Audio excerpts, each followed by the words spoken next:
Zootopia 2 is finally here, but does this sequel capture the magic of the original, or is it just another trip back to the same old burrows? Let's discuss this and more on the Late Night Movie Podcast.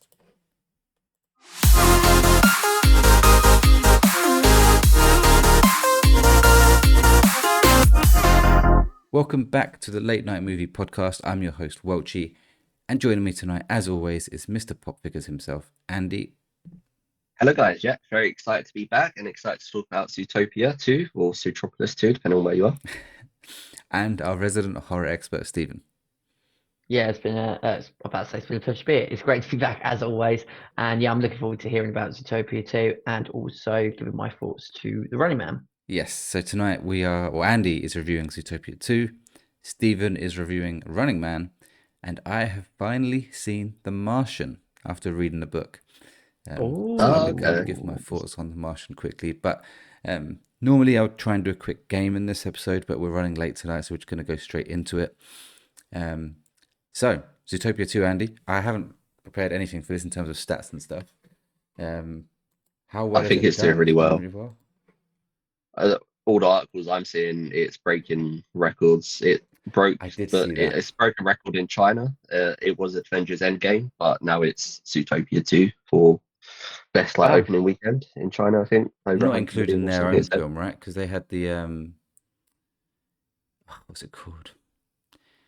The number one film in the world this year is from China, and it's like blown every record out of the water. So it must be like the number one Western film, right? Surely. I'm not entirely sure. The article I said just it became the number one film, overtaking Avengers Endgame. So interesting. I'll have a look at that. You'll have to double check. But it's got 91 on Rotten Tomatoes, going down. I think it's sticking at that now. Okay. It seems to be. It's been at 91 over the last few days. But anything above 90 is solid. Yeah. Obviously, It keeps making fake counts on Rotten Tomatoes and voting it accordingly to make sure that it doesn't go below the 90% mark. Oh yeah, being approved critically to review it on several accounts. We are approved critics because we do reviews on the late night. Got 95 on the audience score. Yeah, very good. Yeah, it was they're sort of going head to head. Like it was like 95 for a while, and then it sort of dropped down critic wise a couple of percentages, but yeah, 91 still a very respectable score, especially for a Disney sequel. Yes. They're saying this has broke the curse of at least over the last few years. What are they talking about that curse? Because I saw the same thing. Inside Out 2 was fucking great. Was that because that's Pixar? It's different. Yeah, I think they're saying Disney specifically. Oh shit! Is this not Pixar? Is it just Disney? It's Disney. But wasn't Moana 2 a success? Maybe not. I don't think so. I don't know. No. Really? I don't. Well, I think the audience liked it, but I think critically it didn't do well at the box office. They're talking about box office, aren't they? Or they're talking about critics? I'm not sure. I think it's a bit of both. It's got $1 billion. Was it? Well, it made $1 billion. That's not bad, is it? Moana 2. No. What's the percentage on Rotten Tomatoes for critics? I don't know about the percentage. What was the film that went it had a short cinema release and then went straight to Disney Plus? I swear that was a sequel. Elio. That's a Pixar film though. Oh, okay. That's not a sequel. That's not a sequel. That's the new Moana 2 is 60%. So if they're talking about Rotten Tomatoes, okay. Yeah. So yeah, I think they're saying critically, Zootopia obviously done really well. This is the first sequel in a while that almost lived up to the first one in terms of rating. For me, I really enjoyed it. I loved it. It's definitely the best. Trying to think what other Disney films have been out recently, but it's definitely the best Disney film. You're not counting Pixar. I'm not counting Pixar. Okay, obviously, Inside Out 2 is up there with. If we're going to include both, then Pixar's up there. Inside Out 2 is up there as well. But yeah, this is definitely one of my favorite. The first one's definitely one of my favorite Disney films ever. And number 2, I think not quite as good as the first one, but it's definitely up there. Would be one of my favorites. It's got a strong cast. Obviously, Jason Bateman's back as Nick. Jennifer, someone plays Judy. But yeah, obviously that strong cast. Shakira's in there with some songs for it. And I just feel like it was a very good sequel in terms of they got the storyline was a really good storyline. I really enjoyed that. It does what every classic Disney film does in terms of sort of the roller coaster of emotions. I feel like it had comedy, it had the adult comedy in there as well. You then sort of got the more sort of sad, emotional scenes between characters and their sort of development and growth, with Judy and Nick in particular from the first film into the second film, and they're sort of building up more. There was a twist towards the end, which I didn't see coming. It'll be interesting you guys watch it, whether you see the twist coming at all. And there's also a lot of cool film references in this film. And I thought that was really cool to other Disney films. So I really find things like that sort of cool, like sort of mini hidden Easter eggs. And yeah, there was one in particular that referenced Ratatouille, and when they showed that, I was like, oh, that's so clever and funny, because it seems like such a quick moment. But yeah, just for that brief second, seeing that, like me and Beth just looked at each other like, oh, that's Ratatouille, like yeah, that's so cool. I have a question, Andy. You said Shakira was in it, so in the film, do her hips not lie? They don't lie, no. She did a song in the first film, didn't she? Did she? She's the main song in the first film, yeah. Oh, okay. I know. Well, she's done both films, then I wonder if there's going to be a third one.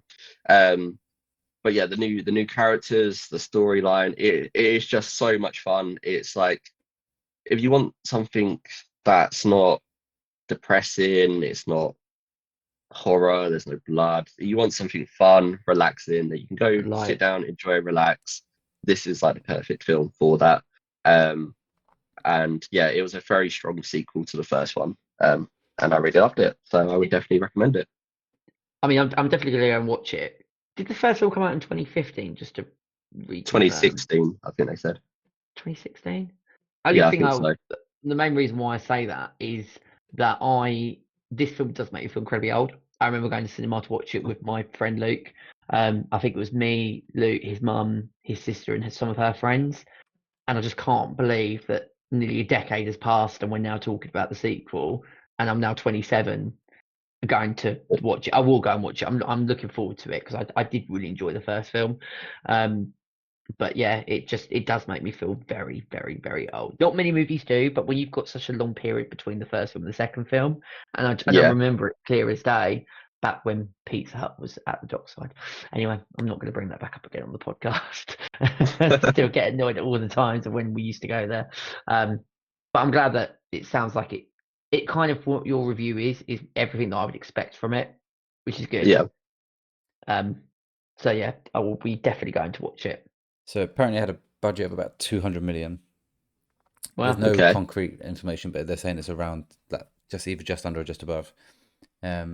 So far, it's made 556 million. That's crazy. I think this will end up being the most successful film of the year. Depends if it can catch Minecraft or not. It's only been out for a short period of time as well. That is nuts. This is opening weekend. This weekend, yes, opening weekend. Yeah.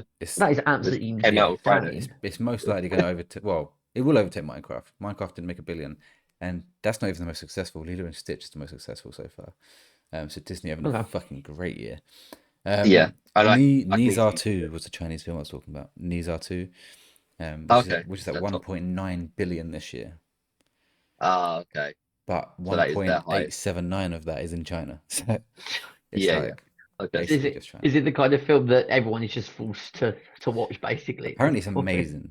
Like, it did come to UK cinemas, and it's animated film. Apparently it's incredible. Yeah. So I do want to watch it one day. Okay. So far, Zootopia 2 is 10th in the year. Yeah. And it's been it's just opening 3 days. Yeah, 3 days. So yeah. Let's get back onto the sequel theory. Frozen 2. Surely that was good. What was the percentage? Because I feel like Disney films, like for audience, I feel like a lot of people are going to love it, unless it's a live action, and obviously that doesn't always go down well. But in terms of Disney films, especially me personally, I know I'm always going to love them, no matter what they do with it. but obviously critically, I don't know which ones get hate and which ones don't. But Yeah, okay. So Frozen 1 got 89, Frozen 2 got 77. yeah, so It's sort of. bad, I think though. we're talking high standards for Yeah, Disney yeah, here. yeah. So when people say it's a drop off, we're talking like the first ones get hit in high 80s or it's in the 90s, and it's dropping down to like in the 70s, maybe like even early 80s, which some people will consider a success. It's still a good movie. But in terms of like the heights that Disney can hit, I think because they have such high standards with things like Toy Story and That's obviously even the newer Pixar. stuff, even like yeah, well, yeah. But even like Frozen, obviously that being 89%, like you look at the first Yeah. one, you think, okay, we need to sort of do that again, make it better. I can't I feel think of like any a other lot of sequels they've done. there must be loads. I feel like everything I'll start naming will be Pixar. Yeah, I mean, Lion King had sequels, which were obviously not very good, but Yeah, recent I times think I can't Yeah, think of many. I quite like Lion King 3 just for the Digatana sequence on its own made that movie successful. So the most recent sequels I can see on this list are Moana, which we spoke about. yeah, Frozen, fine. yeah. Ah, okay, Ralph Breaks the Internet. But Yeah, hang see, on, I think that actually did better than the other one. So I'm calling bullshit on this curse. it might not appeal or apply. It might not apply to every single Disney movie, but I think the In overall, general, yeah, sequels struggle. yeah. So If you Wreck-It go from Ralph, the very beginning, yeah, the sequel is 1% better than the first one. really. Yeah. See, I think I prefer the first one over the second one. Um, but yeah, like this is the perfect film. Whether you've got kids or you haven't got kids, they'll enjoy it as well. It's got all the comedy for them. It's got all the comedy for the adults. And my rating for it, it was so close to getting a 10 for me. The one thing it's missing was like, I feel like there's been other Disney and Pixar films where I've gotten more emotional and like almost cried at like something they've done, and I didn't quite get to that with this, so I gave it a 9.5 out of 10. Wow. Very high Solid. praise. Yeah, Did but there's the nothing else I can say that's wrong with it. Like did the sloth return? the sloth did return Was in it as quite a funny? sloth fashion.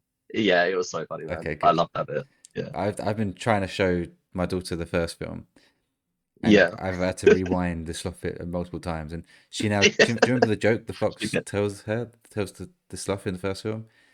Might not. He says, "What no, do you call a camel with 3 humps?" yeah, He goes, "Pregnant."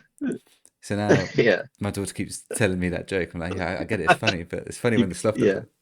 yeah. You got to react slowly to it. Yeah, So it's not so funny if you're hearing it like multiple times a yeah. day. I Yeah, would also no, say that this is the only film that I can accept a fox being in the film. yeah, You it's see a a good Flash point. Fox. This is the only time that I would accept that. Yeah, From no, the first film, I just really struggle with the fox because I just see Jason Bateman. Like, I just hear it. Like I he doesn't do put any other now voice. more. He doesn't even Yeah, try another voice. It's just Jason no, Bateman. no. I think they do that purposely sometimes. So like they get the actor and then build the character more around the actor. Yeah, So then it is going to be more like him. And it's the same with Jennifer who plays Judy. Like they was on the radio the other day on Heart Radio, and I was listening to the interview, and they were saying that they basically built the character around her. So then when people ask her to do Judy's voice, she she was like, does. "Well, that's me. I don't have to. Yeah. That's just me." Like, But um, I think you but can you go do. to I the did other. hear it more when I think you I go to was the watching other. it. I did hear Jason Bateman more in his voice. I was like, you can so tell it's him. But like, I think on the other side is even though like Woody, for example, is Tom Hanks But I because he's don't. like I no, but I think what he does is because he talks like his diaphragm he pushes, so he's always speaking at an octave higher. right. So when you see him in other roles, his normal speaking voice is different to the voice of Yeah, Woody. but But Tom Hanks is in several movies where he does a different accent or he speaks differently. Whereas with Jason Bateman, It's just the same he every talks the time. same way in every film. yeah, He hasn't had that film where he's had to put on a different accent or a different no, voice. no, that's true. Also, like if you think about someone like Woody, Woody's like very chaotic in his sort of we've got to do this, got to do that. Like that's the kind of the way that Woody always speaks. Yeah, Where Jason Bateman is quite literally just calm and he's quite always quite even Yeah. there was a Netflix Christmas film last year where he plays the baddie and he's on the phone. I don't know if you Oh guys yeah, saw it, in the airport. I feel like I've seen it. Oh, when he was Carry on On. Yeah. Yeah, and when he was on the phone, because we watched it last Christmas, I think it launched on Boxing Day. And even on the phone, I'm like, you're trying to be the bad guy, but you're Jason Bateman. Like, Yeah. you don't sound menacing in any shape or form because you're Jason Bateman, right? So he does have that sort of thing that he's just consistent across the board. Yeah. No, I definitely recommend. Yeah, I'm gonna try and take my daughter to watch it at some point. Just finding the time And I'll happily go by myself to watch it at some point. at a I'll late be time on prepared your for own, there to be a hopefully, lot of. Stephen. Yeah, because I went. What time did we go today? Around 11:40, and it literally. I we was in the third row, so there was a lot of rows behind us. I don't know who was behind us, but there was definitely a lot. Everyone else that I could see were families. Like Yeah. we was the only couple at that time. If I go to like a really late screening, could it just be like me? Imagine it's just loads of old guys. Oh, like loads of guys by themselves. Like, what time can we go? Where it's like we're not gonna. No kids. When it's Yeah, appropriate no and not kids. look like really dodgy. Yeah, definitely. Stephen, you've been to see The Running Man. Yes. Again, I've not got any stats and figures up about it, but what did you think of the film? Ooh. Okay. So, obviously when this came out, I saw the trailer and I was worried when I looked at the trailer. Subsequently, going to cinema as much as I do, I've seen that trailer so many times that it has grown on me. Everybody knows, I've said it many times on the podcast, that Edgar Wright is one of my favorite directors. Like, he's just below sort of Quentin Tarantino, and I've never seen a bad Edgar Wright movie. Having said that, I went into The Running Man with low expectations just because of the reviews and things that I'd heard about it. I wasn't going in expecting a masterpiece because I thought if I go and expecting what I think I'm going to get or what I should get from Edgar Wright, I'm going to come out massively disappointed. It was quite cool. I put it on our Discord that for my birthday I got given a Odeon free food voucher. Originally, all I wanted was a hot dog and popcorn, and with the voucher you get large popcorn and a large drink. I tried to substitute it, but they were having none of it because I didn't even make a dent in the large popcorn that I got. And I bought a hot dog on the side and got a large Coke. So like again, I didn't even make a dent in the like when they say it's large, I'm like, how do people finish both the Coke and the popcorn over a course of a movie? I do that so easily. I do that Oh, before the film even really? Yeah, started. I'm halfway What? through the adverts. I'm like, I need to stop. Yeah, Are you yeah, talking about like the fat off Coke? yeah, yeah. The big one, yeah. Oh yeah, no, it's too much Coke in. It's all setting for me. But anyway, that's besides the point. What was cool though is the popcorn container was the Running Man. So I was like, all right, that's quite sick. So this movie, the general movie is good. I like the premise of it. It sort of has a similar trope to The Long Walk in terms of that, and it's not a coincidence that this is also a story from Stephen King. Yeah. He's like the master of these dystopian societies where people do extreme stuff just to survive.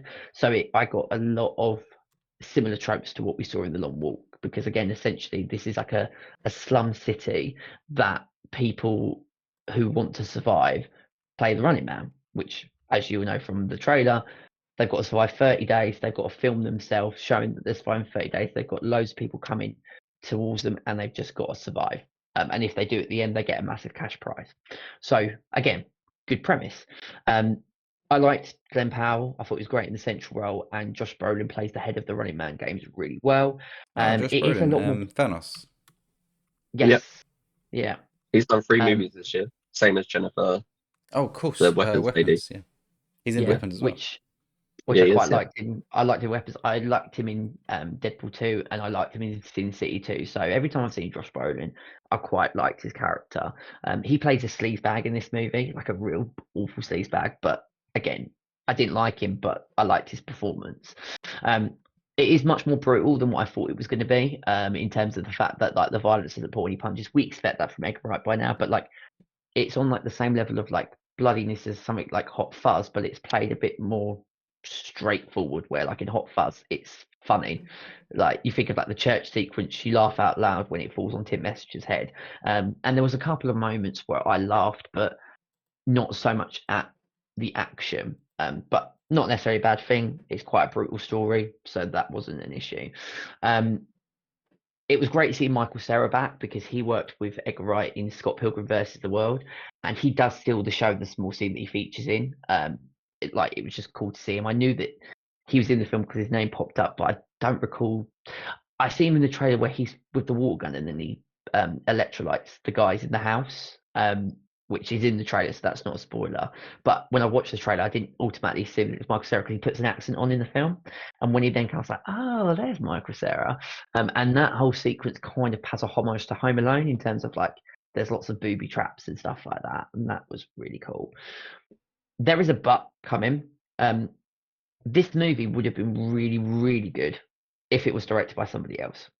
Because my criticism of the movie is that this is just not an Edgar Wright movie in any shape or form. Like, it is so mainstream that they've taken out all of. So what I mean by that is that Edgar Wright has a very specific style. You think of the quick cuts in Hot Fuzz, thinking music to action sequences in Baby Driver and Shaun of the Dead, the whole sort of foreshadowing that you see in Shaun of the Dead in Hot Fuzz. Like, I refer to it that he's got quite nerdy horror tropes. Like last night in Soho, the whole when they're dancing and it's Thomas Mackenzie's character and Anya Taylor-Joy, and they're literally thinking up. It's something that only Edgar Wright can do well, but The Running Man has none of that. It doesn't have any scene that the music is in line with what's happening on screen. There's no of those clever quick shots. Like if you watched it, you wouldn't think that Edgar Wright has directed that movie. So hang on. You really like this film, but because it's someone that you think could do better, you don't like it. It seems harsh to say it's not a good film because he did it, but if I directed it, it would have been a good film. That seems. What I mean by it is, I'm not saying it's a bad film. It is a good film. I enjoyed The Running Man, but to the standard that Edgar Wright has shown, he could do way better than this. Okay, that's where I'm going. Okay. So, and out of all of his films, it's the weakest film that he has done.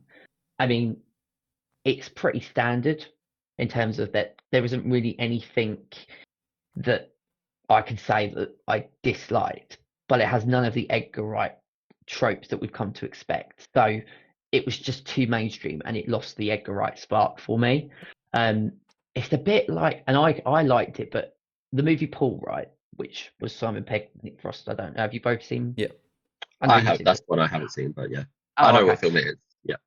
Well, people criticize that film because Paul plays to the mainstream. So it doesn't have that sort of wit and humour that Simon Pegg and Nick Frost show in like Shaun of the Dead, Hot Fuzz, The World's End, because it's playing to a massive audience where there will be people who don't expect those kind of tropes or don't invest in that. So people that are in the mainstream, and I'm not saying that this is my personal opinion, I'm just going to general level. There are some people that won't appreciate that. So studio production companies just say, get rid of all of that. We want to play it we want to get as many bums in seats as possible. And previous Edgar Wright movies haven't done that. They've been his own work of art. And like with Baby Driver, that is so Edgar Wright from minute one to the end. But it did so well that it got lots of bums in seats. So obviously he's really passionate about the project and it's something that he really likes. And obviously like Glenn Powell, I think is brilliant. There's a sequence where he's like hanging off a roof and he's just in a towel. And I'm like, you look ridiculously like good looking to the point that it angers me because like that's too much. Like pull it away. I don't want to see that just because it makes me feel awful as a man inside. But yeah, it's a good film, but it's just not. I think Edgar Wright could do much better than that. I think if he put his own tropes onto the film, it would have been brilliant. But it's good. If there were those sequences where music's in time because he does it so well, or he does the quick cuts, all that things that you're like, that's an Edgar Wright movie. Like even the opening titles, it's just like text coming up on the screen, which I know isn't a bad thing. I want to be clear that I'm not like critiquing it because of that. It's just that when you've got a director that you love and that you expect, and then you don't get that. I think if I wasn't aware of that, I would have come out really disappointed because I'd have been like, well, that wasn't to the level that Edgar Wright can do. So I hope that has come across like the film, but I just wanted it to be more with the director that was leading it. I think when you first worded it, it sounded like you were saying it's a great film, but because it says Edgar Wright, I'm going to say it's not a good film. But what you mean was that it's the worst of his catalogue, essentially. Yeah. What score are you going to give it? I'm going to give it a respectful 7 out of 10. 7. Like it was, people have said that they hated the ending. I quite liked the ending. There was a couple of twists in there as well that I enjoyed, and I also liked the commentary that it had on that. Even if money's really tight, basically don't feel like you've got to go into doing something like The Running Man. But yeah, again, it's just I want more. I want way more from Edgar Wright, and I hope that his next movie is going to be Baby Driver 2. That is something that is all of him. I mean, he wrote it with other people as well, so I just felt like he was heavily influenced by lots of different people, and maybe he wanted to do more of his own creative standpoint, but for whatever reason, he's now been told you can't do this, you can't do that. Maybe he's obviously not going to come out and say that. He said that it's like one of his greatest achievements. And I'm like, it's not Edgar, but you're not going to come out and go, well, that wasn't as great as what I wanted it to be. So he had a budget, this film had a budget of 110 million. Is it still in cinemas? Just? Yeah. Yeah, just about. It's been run nearly a month now. It's made 60 million. Oh, that's very bad. But it went bad critically as well. I think it's got like 65% or so on Rotten Tomatoes. You're close, 64. We'll see what 64, it's dropped down. Cool. Audience is 79. Yeah. Obviously, this is one of your movies, Stephen. We're going to do a whole episode on our Rotten Tomatoes game results. We are. There's only one movie left to release. Avatar. That is Avatar: Fire and Ash on my list. Yeah, I think it's a foregone conclusion who's won this, but we'll find out. You never know; something could change drastically. I mean, the only thing is the Avatar films, even though that they're massive critically, they don't. I know. I know. So that's the gamble there. But if it hits, there could be a late twist. It won't matter if it hits, but I do have a feeling this Avatar film is going to do better than the first two critically. I don't know why, it's just got feeling. So I think this one will be higher 80s, maybe early 90s. But yeah, I'm excited for it. A question regarding this, because I was thinking that, have you guys ever watched a film that you've enjoyed, but have you had that thing where you love the director so much, or you love it like an actor, so you expect better than what you get? Interesting you say that, Stephen, because this next film I'm talking about, I have a similar kind of thing about, but not the same. So obviously I've watched The Martian this week. Yeah. I read the book first. I wanted to read the book first. So the whole point of this is Project Hail Mary is coming out to cinemas in March. I read the book earlier this year. Fucking loved the book. One of the best books I've ever read in my life. Same author as The Martian. He wrote The Martian first, then Project Hail Mary. So I've obviously done the other way around. They're not connected. There's completely different stories. So I went back and read The Martian because I've heard great things about the movie. Book is great. It's a very, very good book.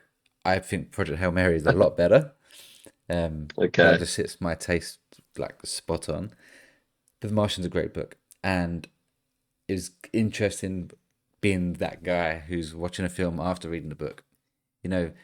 All the Harry Potter fans and everyone is like, but this is not as good as the movie, blah, blah, blah.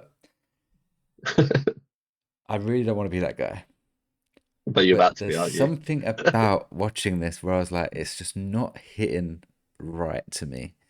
And I'm going to ask you two what you think of The Martian. I know it's probably been a while since you watched it, but do you consider it a great film? Like, what if you had it off the top of your head score? What were you thinking of that film?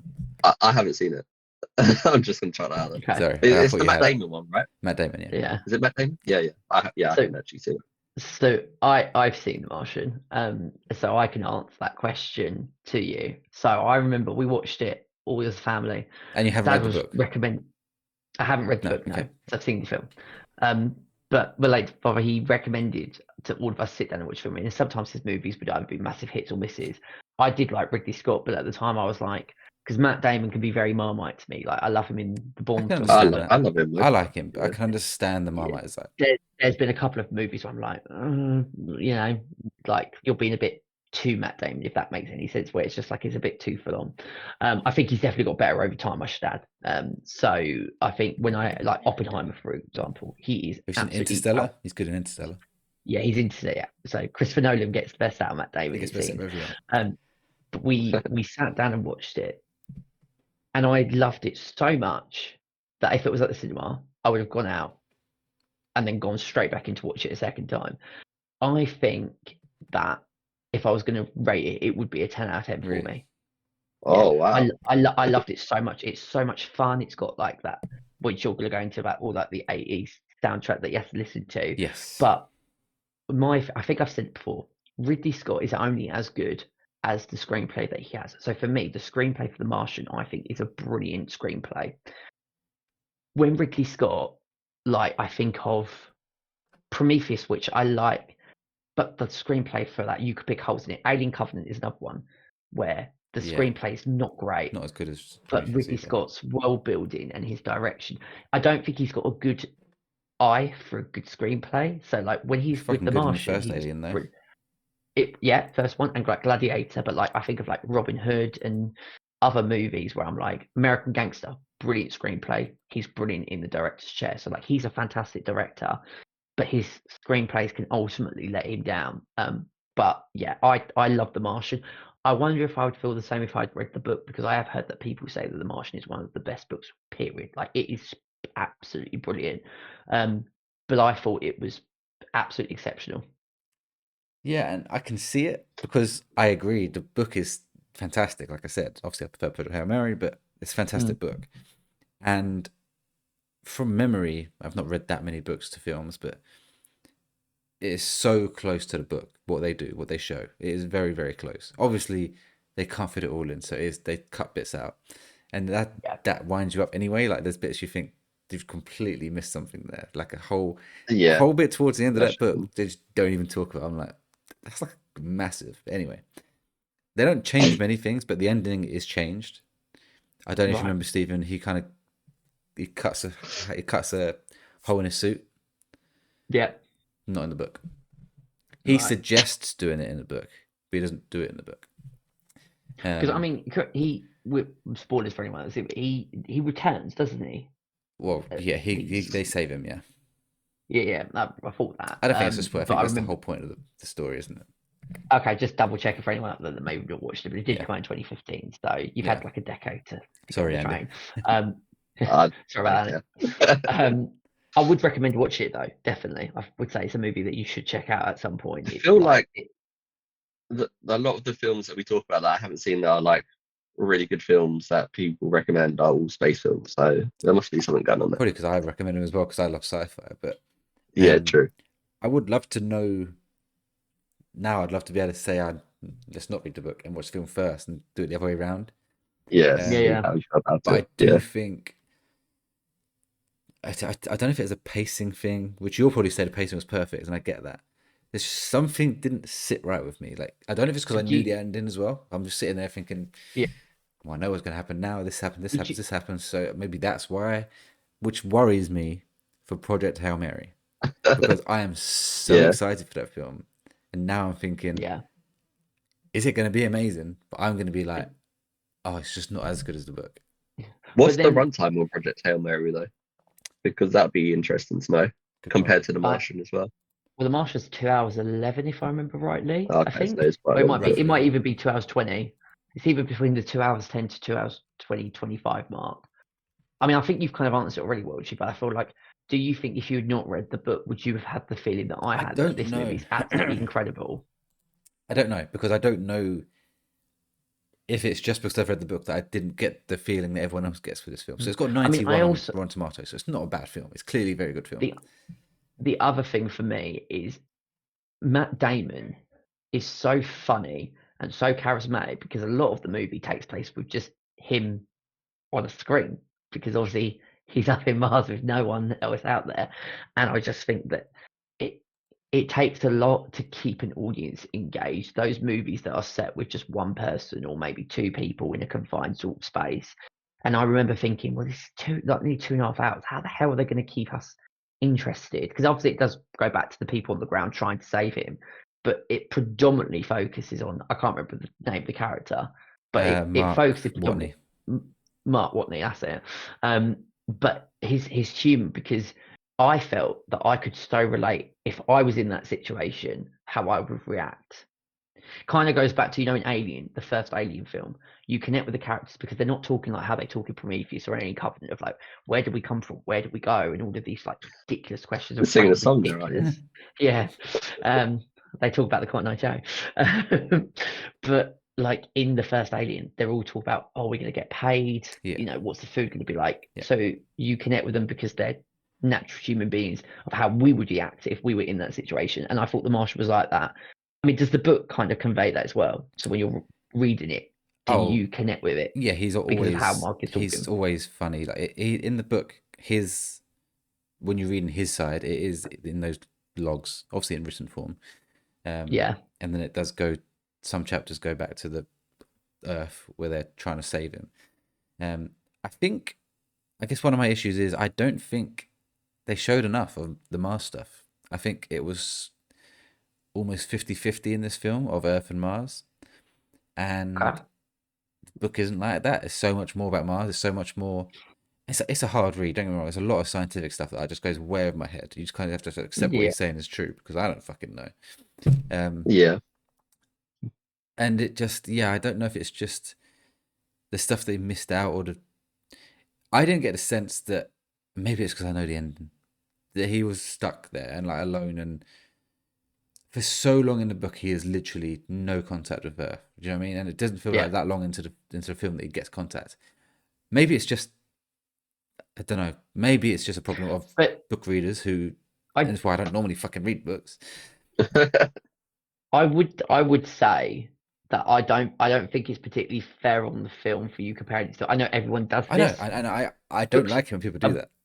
A book's a lot longer, and a movie they can only fit in so much. So of course, naturally, they've got to take out bits and pieces. But I suppose the other way that you could look at that is, do you feel that important stuff that there was stuff in the film that they could have taken out to substitute for more important stuff in the book that you thought could have been there? Maybe? No, they couldn't, because everything they show in the film is obviously very important. And it is a time issue. I know if this was 3 hours long, people would moan. I wouldn't. I'd be like, let's fucking do this. But I mean, I would normally. I hate long films, but in terms of about to say film, this is coming from the person that doesn't like long films. I also think that the bit that and it's in the book, so I wouldn't have been surprised, but the fact that he uses his own poo to then use to keep alive with food. I remember when I saw that, I was like, that is insane. Yeah. Because he does joke about that, thankfully I have got something that I can use food. But he says it in such a way of like, oh, it's just normal using your poo to harvest crops to then create food. Did you find it funny of Jessica Chastain's playlist that then constantly is on repeat that he then has to put up with? Again, it's funnier in the book. So it's a massive thing in the book, and it's not just that. There's other things, other members of the crew that he has their stuff. Like he watches telly, and I think they do show it slightly in the film. But he gets bored of watching the same old telly, stuff like that. I don't get me wrong. I'm giving this an 8 out of 10. But I went into this because of like you, Stephen, and other people saying this is one of the best sci-fi films ever. Yeah. Put it this way, this compared to Interstellar, no way. Interstellar is miles better than this for me. Like I consider Interstellar to be probably the peak of sci-fi. It's in my mind. I can't think of anything off the top of my head right now better. And now I'm thinking Project Hail Mary is gonna not get there either. The only thing with Interstellar that I would put The Martian is better is that there is. Well, no, there's points in Interstellar where you can pick holes in the plot. The emotional side with Matthew McConaughey and Anne Hathaway's character is insane, which takes it up. But it's not. It's probably the weakest Christopher Nolan written film because there are plot points in it, and I'm talking about a very high level. Like, this is the guy that's like done The Dark Knight and Oppenheimer, but the first half of Interstellar, there are questions around it. I probably would rewatch it now and think it's absolutely amazing. And I'm talking about like if I was rating that, I'd give it like a 9.5. But I would lean to The Martian just because I think The Martian is better written than Interstellar. That's my only. I mean, I would always back Interstellar, especially. But again, I wish I watched this now first, then read the book. But then in my mind, I just wouldn't do that, if it makes sense. Knowing the ending of a book, it takes so long to read a book that I'm like, oh, why the fuck I know what happens at the end. Whereas with a movie, it's a bit shorter and snappier. Yeah. I think that is always the way that people do it, isn't it? Yeah. Book then movie first if you're gonna do both. Then they're like really smug because they know the ending. It's like all those Game of Thrones people that knew about the Red Wedding. They're like, well, we knew what was going, guys. And it's like They with projects, change things though, don't they? they It's can, not always Yeah. sticking to the source material. but because of The Martian, how close they did stick to it. And when I say there was changes, Yeah. very minimal. Mm. I'm now expecting Project Hail Mary to be very close to the book because the author is involved in the film. So, in one hand, this could be one of my favorite movies ever coming up because it's one of my favorite books ever. If it's sticking close to the book, either way, potentially it's going to get a decent high score. Yeah. You want to know, Andy. You want to know. I don't know. I think so. Yeah. Because I love the book. Yeah. It's good to know. But you also have the issue of if you fuck it up, I think you get extra low points. Do you know what I mean? If you fuck a book up, I think you get extra low points. You'll get a lot of people pissed off, yeah. They only fuck it up when they stray too far away from source material, because that's literally what happened with Game of Thrones. Obviously, they didn't have the source material to go off with anyway, because obviously he hasn't finished the books, but that's why at a certain point during the show it started going downhill, because they didn't have any source material to use. It started going downhill from episode 1, season 1, didn't it? Not quite. No, I know what you mean, but with this, and I guess to compare the books and the films here, in the Martian book, I liked it when they went back to Earth and like was talking about how to save Mark Watney, to a point where sometimes the Mark Watney stuff was so scientific and so like he's on his own. I was looking forward to the bits where they would go back to Earth and talk about how they're going to save him. In Project Hail Mary, I never wanted to leave him in like in his the main characters. I don't want to spoil anything. It's nothing like The Martian, but like the main character, I just wanted to be with him the whole time in the book. And when they went away, I'd start a chapter and be like, fuck, we're back with them. Then by the end of that bit, I'm like, oh, that was great. But I was so in with the space stuff that I didn't want to go back. So if in the Project Hail Mary film they spend half the film away, I'm gonna be like, no, I don't know, because I want to be where the good stuff is. Go on, Eddie. I was just gonna say, from the trailer, I think it'll be like if either a third or maybe half. I feel like the first part of the movie is going to be like more down to earth stuff. They can't, and then they can't do it that way.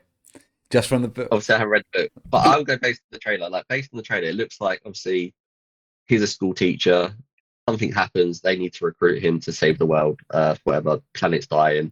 And then I feel like from a certain point, he's then trapped in wherever he's trapped, and then that'll be set there for the rest of the film.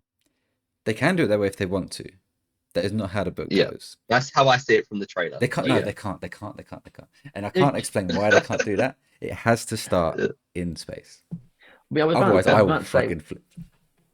I was about to say, Welchy, and this might be an impossible thing. Would you not be able to go into it and kind of forget about how the book does it, or will that be the only thing? Because I always think that's probably part of the problem. But then on the other side, if I'd read it, you can't. You'd be doing the same. I know, but even if you do that in your mind and you're like, not going to think about it. As soon as a scene happens and it's not done the same way as the book, you're gonna be like, oh fuck's sake. The good thing with this, or if they somehow do it better. It's a bit like a video game. When you take a video game and you do it as like a movie or TV show, there will be bits of like Last of Us, where we're like, when we're playing the game, there was bits like, well, that was done better in the game. You've missed out this bit. So it is natural. I get that. I just think if people were able to completely separate the two, that is a good example, because even Last of Us season 1, which I love and I do think is obviously much better than season 2. I would still never pick that over the game. I think the game is miles above. But I kept saying when we talked about season 1 and 2, I tried to keep saying to my mind, this is not the video game. The video game is always going to be better in terms of what it's done, and that was new to me when I played both of them. So I need to look at the TV show differently. Having said that, it then made me realise that actually especially season 2 didn't do it well at all. But I just think that's why people get really, because as you said, you're not focusing on the actual movie. You're like, well, if they don't do this bit or this bit or this bit, I'm going to flip. And it's like, Yeah. so you're already going into it with your main focus comparing it to That's the a book, really good which point. I understand. Yeah. But that can be where a problem is, because a book and a movie are two different forms of medium. You're never going to get a book that will do everything that a movie does, unless you do like a TV series where you can, like Welcome to Derry, because how big the book is, it will allow them to go Yeah. into more detail. But they can't do that, even though like It Chapter 2 is like 3 hours long. There were still massive parts of that weren't in the book. I didn't read the book. I just know from reading articles and stuff. So I think it's an impossible task, to convert a book into a film. I think maybe it's just a new thing for me. I think The Last of Us is one thing I can think of where I have done the main thing and then watched it. And I loved season 1, but I in the back of my mind I had this feeling like, but it's nowhere near as good as the game. You know what I mean? And I'm thinking not let down, but like a bit like, okay, I get why everyone loves it, but let's calm down. It's not nowhere like you should go and play the game.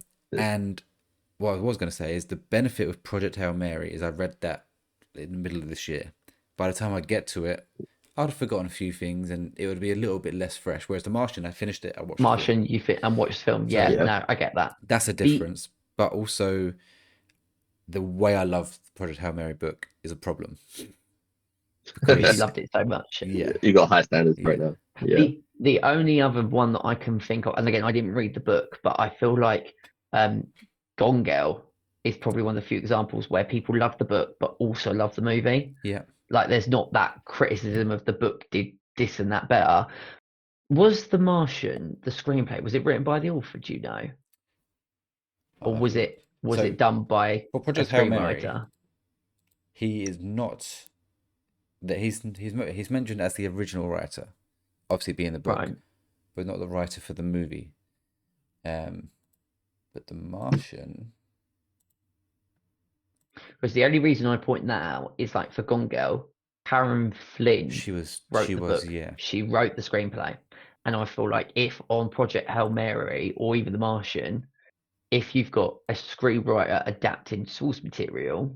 No, he wasn't. He was, again, original writer, but it's the same writer in both films. Who, Different. That interesting. Directors. This is all good knowledge, all good information to know. Well, the only thing I would say, Welchy, is based on that. That could be a worry, because if you're saying that you didn't get as much from The Martian because of the book, and it's the same writer, then that's a worry for Project Hail Mary, definitely. I think it's just something I've got to, if I'm going to start reading more books and do this, I'm going to have to just get used to. And as more games are being made into movies and shows, I'm going to have to get used to. Although what I love about the Fallout show is it's not a direct thing. You know, it's like they've taken the world. Sensei world. I know this was a movie podcast, but technically it's a TV show, and ran with it. They've not ran with Fallout 3 or Fallout 4, although season 2 looks like it's going to be heavily New Vegas based. But they've taken the world and done that. You can't do that with these things because this isn't a world. This is a story. I do think we kind of had a really interesting conversation about books being made into movies without kind of preempting it. But I do think it's a really interesting conversation to be had about that people, because I hear it all the time, people comparing, and on one hand I get it, but on the other hand it's like, as I mentioned, by doing that, you're going to have a losing battle. Yes, because the book will never be in the same place as the movie. So it's like if you're a novelist, you're damned if you do, damned if you don't. If I wrote a really amazing book and they were like, do you want to turn it into a movie? Part of me would be like, yeah, sure. But also part of me would be like, well, no, because I'm just going to get people saying it's not as good as the book. But I guess one major example is probably Lord of the Rings, where I imagine most people would say, if not the films are better, they're at least on par. Yeah, I feel like there's pretty a lot of examples that you could pick out. Although Tay hates Goblet of Fire, the movie, because there's so much not in the film. But what I will say, they're both bad examples. They're good examples, probably the most famous examples. I've been reading. Well, I was earlier this year or last year reading the Harry Potter books to my daughter when she was going to sleep. Having obviously watched the films and then reading the books again, I'm reading it and knowing what's going to happen and knowing the characters, and thinking about it, I might have actually preferred it that way because I then read the Chamber of Secrets and gone, oh my god, there's so much stuff here that I wasn't fully Yeah. aware of. So maybe I should have done it that way. Maybe I just need to not read, watch things, and then read. Maybe that's what my Maybe you're doing taste it the wrong is. way Yeah. round. Yeah. Yeah. I don't know. Anyway, The Martian's great. It's just Yeah. I don't have the same love that everyone else does. I think you'll know for sure which way to do it when the After Harry Potter TV show comes out, because in terms of like you've seen the movies, obviously reading the books, Yeah. and then when they do the TV show, obviously that's going to have more detail, You hope, yeah. more scenes from the books in, hopefully. So Yeah. But I might also know from Project Hail Mary if I watch that and go, yeah, if it's getting like 99s, I doubt it will, but you never know. And I come out thinking, oh, I think it's like an 8 or a 7. I'll be like, okay, I need to You've got read your after the answer. movies. What it could be like you're on with 10. I think also one last thing on The Martian is that I read that they did take. I know it's in the book, but it was around the time, like, you know, when Guardians played music that is nothing to do with like science fiction. Yes. The Martian, because that came, I think, like the year after, because like really sort of said that originally he didn't like the idea of those kind of music being played in Mars, and they were like, no, trust me, audiences will love that. Yeah. And it's honestly, I love, similar to what we spoke about in our last podcast about Stranger Things. I love when pieces of music are used that shouldn't match what's going on in the scene or the setting, but it works. And sometimes you hear those songs and you're like, I now can't think of that song. Like the opening sequence of Guardians of the Galaxy, when I hear that like song anywhere else, I'm like, that's where I get transported to immediately. And The Martian definitely plays with that notion. So great. Yeah, I don't think we're going to get that in Project Hail Mary. Probably not. Just from my memory of the book. But we're going to love that film for more reasons. We should make like before that film comes out, I'll just tell you what's going to happen because I fucking love that book. Oh, yeah. We need to go, but I've realised, Andy, you have watched Wicked 2. Oh, yeah. Yeah, So, I knew I don't think you've got time to fully review it, but if you want to just give a quick sentence and a score if you want. Yeah, I was thinking though, because I knew I sent a couple of things over to you last week of like what I'd watched, and I remember the TV show that I watched, and I was like, oh, I swear there was a film I watched at the cinema, but yeah, it was Wicked 2, obviously. I didn't think it was good as the first one. Beth and her friend Chloe really liked it. They were getting emotional and upset and stuff by certain things happening. I was watching it, thinking like, I'm not finding this as good. So I'd definitely say the first one's packs more punch for me. Just felt a bit more emotional, had sort of better emotional scenes, and just felt a lot stronger overall. I would say if you like the musical, then you'd like this as a whole. But obviously, I went to watch the musical and I liked the musical. But yeah, it just wasn't as good as I thought it was going to be. And obviously there was a lot of hype and marketing around the second film as well. I still thought the performances was good. I just felt like there was something missing from it, even though like it stuck to the same story. They don't really change anything. I just felt like they were just missing something from it. And I feel like that was like the connection with the animals and stuff, like the emotional side of it. I felt they lost where I felt that was in the first film. So yeah, not as good as the first one for me. I don't know if I rated it on Letterboxd, but I'd probably give this like a 7 out of 10. I was going to test you then because you said it wasn't as good. I know your score for the first part. You gave part 1 at 8. Okay, yeah. What did I give part 1? Because I am going to go to watch part 2. You gave part 1. You got so many films. It takes me longer. You give it an 8 as well. Oh, 8 as well, because I haven't seen it yet, but Chloe did go to watch it on Monday, and she said that she didn't really enjoy it. Ooh. And she is a big Wicked fan. She just said, and obviously Andy will be better with this, and I won't spend too long, but she said that she felt that part 2 was kind of pointless, that she doesn't really feel the need for it. I know obviously that it's not pointless because they've told half the story with the first film. They have to tell the second part of the story. That's what I said. I mean, let's put it with a pinch of salt, right? Chloe doesn't really do films, and I haven't seen part 2, but I have read other reviews that state that they feel that either they could have made part one a bit longer. Like, she isn't alone in that sense, even though I don't always believe what she says because she doesn't really like movies. But a lot of people are saying that it doesn't have the same sort of connection. Like, it didn't for me, no. and it just so I kind of get in that sense is what she's saying, that because she didn't have that same connection, like they could either made part one longer or made this like shorter, or I don't know how they would have done it around it, but it hasn't gone down as what. Is Stephen gone? Was it? Yeah. What the first one did. Sorry, Stephen. What? You cut out then for like a good 5 seconds. Oh, am I back now? Yeah, you're back. I thought it was my Yeah. laptop. Then I was like, the whole fucking recording's gone. Oh, no. Sorry. No. I just said that the general consensus is that it hasn't gone down as well as the first one. Yeah. Well, you can tell that in the Rotten Tomatoes scores, which obviously I thought it was going to score highly, So and then you see it obviously kept dropping and dropping. I don't know if it's dropped anymore, but it was on like 67% last time I checked. The fact that that's below 70, I find, is like mind blowing, just based on like how much hype there was. But I sort of agree with it. So, Welchy also, I'm not going to review it now, but can I just add, because I saw Good Fortune, that comedy, can I just give my score to that? Because I keep meaning to do it. I mean, it's basically it's the one with, because this gets you close to 100. Yeah, I'll do it now. Otherwise, I just keep delaying it because it's the comedy of Keanu Reeves, who is the angel.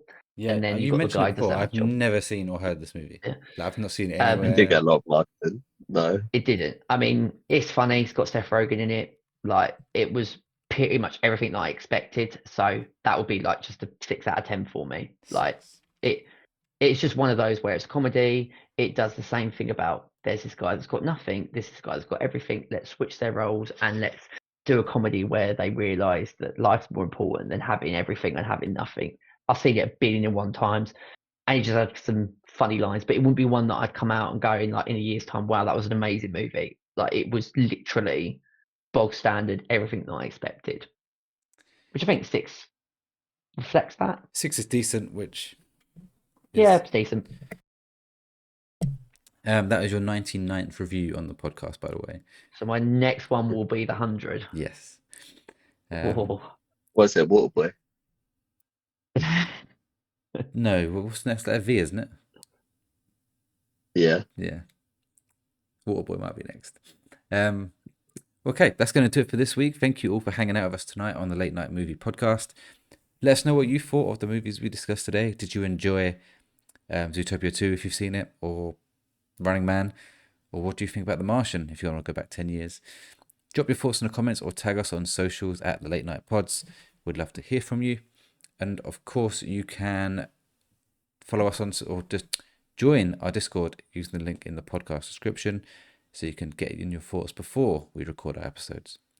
If you enjoyed the episode, please do make sure to follow and subscribe wherever you're listening. And if you're watching on YouTube, hit the like button, subscribe, and ring the bell so you don't miss next episode. Speaking of which, next time we are discussing our most anticipated movies of 2026, which I feel like I've just spent 20 minutes doing anyway. But you will not want to miss that one. Lots of good movies coming out next year. Thank you for hanging out with us tonight. I've been your host, Welchy, joined as always by my co-hosts, Andy. Yeah, thank you as always, guys. It's been a pleasure and super hyped for the next episode. And Stephen. Yeah, it's been a pleasure as always. I can't believe that we're looking ahead to 2026. Mental. Can't wait for that one. Thank you again for listening, and we will see you next time.